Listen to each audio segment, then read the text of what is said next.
One of the things that we've encountered on social media is that people asking, how do we know that the Romans called these people the Durotriges? So can you answer that for me? We know that they did.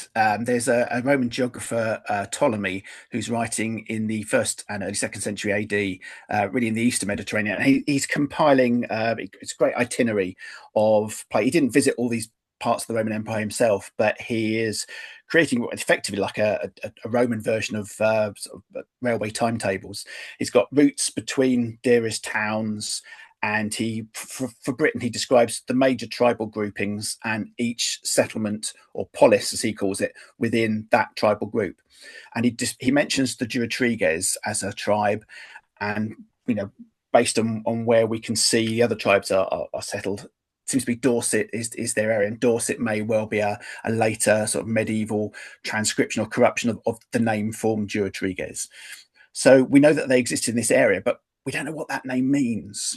Whether they self-identified as Durotrigian was that how the tribe was. I mean, again, we don't know what a tribe is in that kind of context.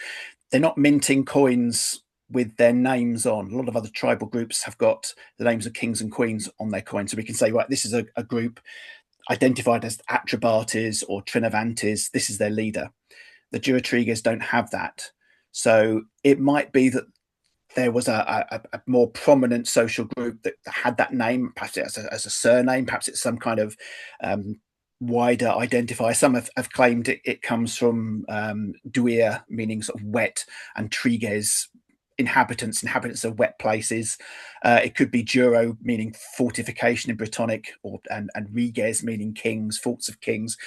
We don't know, but the name form is one that the Romans gave them, so it must have been in existence beforehand. But quite what it means and how it was applied, sadly, we have no idea. They infuriatingly didn't write anything down, so there's no sort of written testament. Frustrating, but it makes archaeology even more important.